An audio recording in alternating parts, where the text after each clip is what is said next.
The Andes Mountains, a majestic range that stretches across 7 countries in South America, forming the longest continental mountain range in the world, a majestic tapestry of towering peaks and verdant valleys. These mountains are not just a geographical marvel, but a cradle of ancient civilizations and rich biodiversity. The air, thin and crisp, carries the scent of ancient forests and the sound of the wind whistling through canyons. It's a place where the whispers of history seem to float on the breeze, telling tales of times long past. It's a place of breathtaking beauty where nature's grandeur unfolds in every direction. The sunsets here paint the sky in hues of orange and pink, casting a magical glow over the rugged landscape. But beneath this stunning facade, a darkness lingers. The shadows of the mountains hide secrets that are as old as the rocks themselves. A chilling secret whispers on the wind, carried from village to village, echoing through the ages. These whispers tell of a terror that once gripped the heart of this land. And what if I told you that one of the biggest serial killers in history was hiding in these mountains? A man whose name would become synonymous with fear and horror. A man whose reign of terror would leave an indelible mark on the very soul of South America. His crimes were so heinous that they would haunt the memories of those who lived through his dark era. This is the story of Pedro Alonso López, the monster of the Andes. Born into a world of poverty and violence, López's life was a tragic tale of abuse and neglect which would eventually lead him down a path of unimaginable evil. López's early years were marked by hardship. Abandoned by his mother at a young age, he was left to fend for himself on the streets of Colombia. It was here that he first encountered the brutal realities of life. As a child, he was subjected to unspeakable abuse, which would shape his psyche and set the stage for the horrors he would later commit. The streets became his home, and survival his only goal. López's journey through life was one of constant movement, drifting from place to place, leaving a trail of devastation in his wake. His crimes would span across multiple countries, making him one of the most prolific serial killers in history. The authorities were often one step behind, struggling to piece together the clues that would lead to his capture. His ability to evade capture for so long only added to the legend of the monster of the Andes. But eventually his reign of terror came to an end.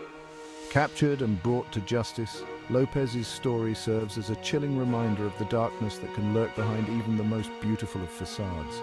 Today the Andes stand as a testament to the resilience of nature and the enduring spirit of the people who call this place home. The whispers in the wind now tell a story of survival and hope, a new chapter in the timeless saga of these majestic mountains. Born in 1948 in the heart of Colombia, Pedro Alonso López's early life was a breeding ground for the darkness that would consume him. His story begins in a small, impoverished town where the streets were filled with the echoes of hardship and despair. From the very beginning, Pedro's life was marked by a series of unfortunate events. His family, struggling to make ends meet, lived in dire conditions. The lack of basic necessities and the constant struggle for survival created an environment where hope was a rare commodity. Growing up amidst poverty, violence, and neglect, he was robbed of his innocence at a tender age. The streets of Colombia were unforgiving, and young Pedro quickly learned that life was a constant battle. The daily exposure to crime and brutality left an indelible mark on his psyche. His mother, a prostitute, offered him little love or protection, leaving him vulnerable to the harsh realities of the streets.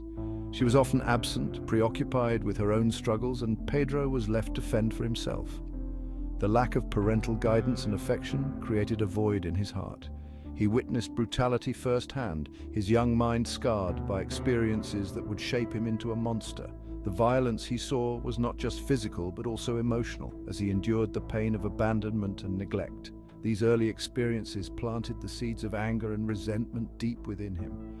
The seeds of violence were sown early, taking root in the fertile ground of his troubled upbringing. As he grew older, the darkness within him began to manifest in increasingly disturbing ways. The combination of a broken home, a violent environment, and a lack of positive role models set the stage for a life of crime and infamy. López's descent into depravity began in his teenage years. He preyed on the vulnerable, his victims young girls from impoverished backgrounds. His modus operandi was chilling in its simplicity: lure, torture, kill. He moved from town to town, leaving a trail of devastation in his wake. His crimes, marked by unspeakable cruelty, instilled fear in the hearts of communities across Colombia. The authorities, overwhelmed by the sheer scale of his atrocities, struggled to apprehend him. The monster of the Andes was on the loose, and his reign of terror was far from over. López's methods were as calculated as they were brutal. He often targeted young girls selling trinkets or begging on the streets, offering them food, money, or the promise of a better life. Once he gained their trust, he would lead them away to secluded areas where his true nature would reveal itself. His crimes were acts of unimaginable savagery, his victims subjected to unspeakable horrors.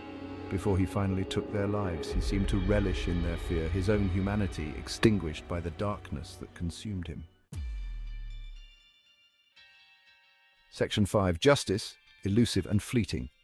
The concept of justice is often seen as a guiding principle, a beacon of hope for those wronged. Yet in reality, it can be elusive, slipping through the fingers of those who seek it most desperately. For years, López evaded capture, his crimes continuing unabated. The authorities were always one step behind, and the trail often went cold. His ability to blend into the shadows and disappear was almost supernatural, leaving a wake of devastation and unanswered questions. He crossed borders with impunity, his reign of terror spreading from Colombia into Ecuador and Peru. Each new country brought fresh victims and new challenges for law enforcement. The porous borders of South America became his playground, a vast expanse where he could continue his monstrous activities without fear of immediate retribution.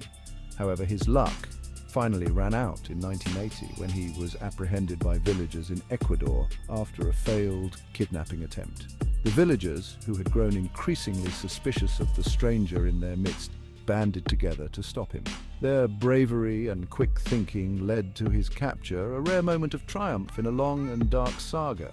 The villagers, horrified by the discovery of the bodies of several young girls, meted out their own form of justice before turning him over to the authorities. Their anger and grief were palpable, a raw and visceral response to the horrors they had uncovered. In their eyes, the formal justice system had failed them, and they took matters into their own hands. López, initially dismissive of the charges against him, eventually confessed to his heinous crimes, revealing the true extent of his depravity. His confession was chilling, a detailed account of his actions that left even the most seasoned investigators shaken. The sheer scale of his crimes was almost incomprehensible, a stark reminder of the darkness that can lurk within the human soul. Justice, in this case, was not just about punishment, but also about bringing to light the truth of what had happened, no matter how horrifying it might be. Section 6. Scars on the soul, the enduring trauma. The psychological and social impact of López's crimes on the communities he terrorized was profound and long-lasting. Parents lived in a constant state of fear, terrified of letting their children out of their sight. The streets, once filled with the laughter of children, fell silent, shrouded in an atmosphere of suspicion and dread.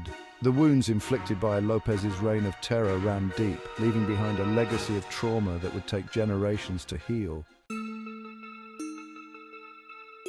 Section 7. Recognizing the predators among us. While the horrors inflicted by Pedro Alonso López are a chilling reminder of the depths of human depravity, they also serve as a stark warning. We must remain vigilant, learning from the past to protect ourselves and our loved ones from those who seek to harm. It is crucial to be aware of the warning signs of potentially dangerous individuals. These may include a history of violence, a lack of empathy, a fascination with death, or a tendency to isolate themselves from others. Section 8. Safeguarding ourselves, a primer on personal safety. Protecting ourselves and our loved ones requires a proactive approach to personal safety. We must teach our children about stranger danger, emphasizing the importance of never talking to or accepting anything from strangers. It's also crucial to be aware of our surroundings, avoiding walking alone at night in poorly lit areas. Trust your instincts. If something feels wrong, it probably is. Don't hesitate to remove yourself from a situation that makes you uncomfortable. Section 9. United, we stand. The power of community vigilance. Community vigilance plays a vital role in deterring crime and keeping our neighborhoods safe. By looking out for one another and reporting suspicious activity to the authorities, we can create a united front against those who seek to harm. Organize neighborhood watch programs, attend community safety meetings, and get to know your neighbors. Together, we can create a safer environment for everyone. Section 10. A call to arms. Stay alert, stay safe. The story of Pedro Alonso López is a chilling reminder that evil can lurk in the shadows, preying on the innocent and vulnerable. It's a call to action, urging us to remain vigilant and protect ourselves and our communities. By staying alert, trusting our instincts, and working together, we can create a safer world for ourselves and future generations.